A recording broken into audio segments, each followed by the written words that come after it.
तो खैर upper house lower house का तो आप जानते होंगे कि भाई काउंसिल अपर हाउस होता है, असेंबली को लोअर हाउस माना जाता है।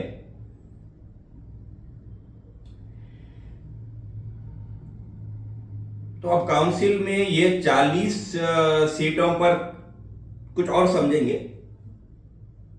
देखिए एक्चुअली ये 40 की अगर पार्टी वाइज स्ट्रेंथ अगर समझे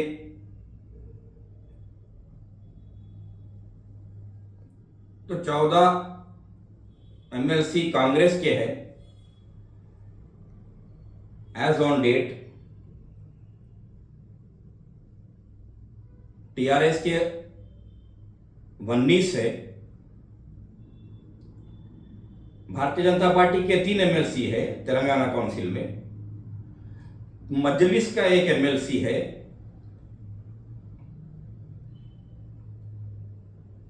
तेलंगाना जन समिति टीजेएस का 1,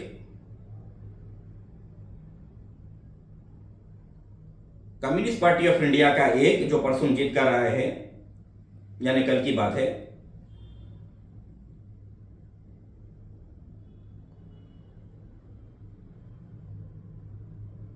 और पीआरटीयू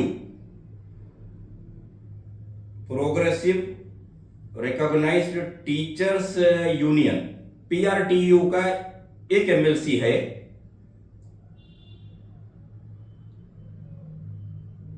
तो ये हो गए पूरे 40 एमएलसी तेलंगाना लेजिस्लेटिव काउंसिल के। मैं फिर दोहराता हूं कि कम्युनिस्ट पार्टी का 1, टीजेएस 1, पीआरटीयू 1, मजलिस 1, भारतीय जनता पार्टी के 3 एमएलसी,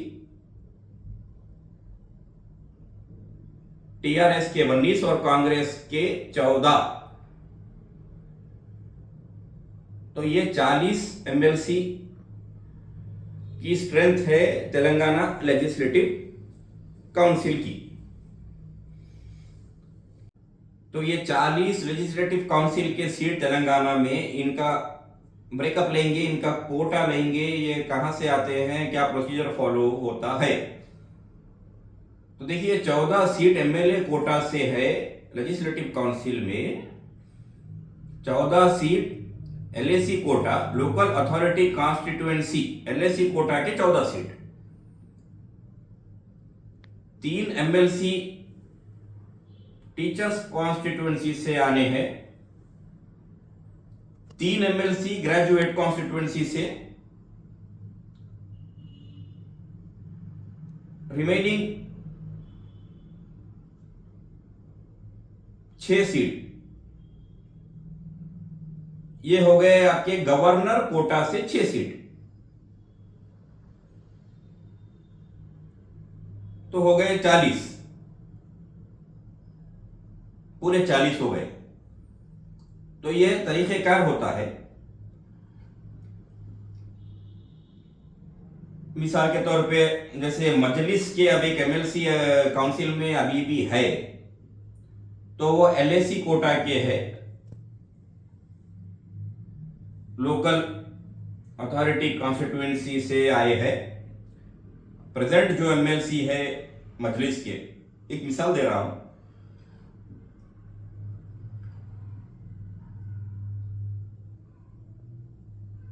तो ये गवर्नर कोटा के 6 सीट 40 में से है। तो इसमें मधुसूदन चारी टीआरएस से है गवर्नर कोटा से, वेंकन्ना बोलकर है वो साहब भी टीआरएस से है, गवर्नर कोटा से। तेलंगाना जन समिति के कोदंडाराम जी भी गवर्नर कोटा से है तेलंगाना काउंसिल में। बसव सारయ్య जी, बी दयानंद जी और आमिर अली जी ये कांग्रेस के हैं गवर्नर कोटा से तेलंगाना काउंसिल में। तो ये 6 सीट पर कौन है, कौन सी पार्टी से है गवर्नर कोटा में, मैं आपको बता चुका हूं।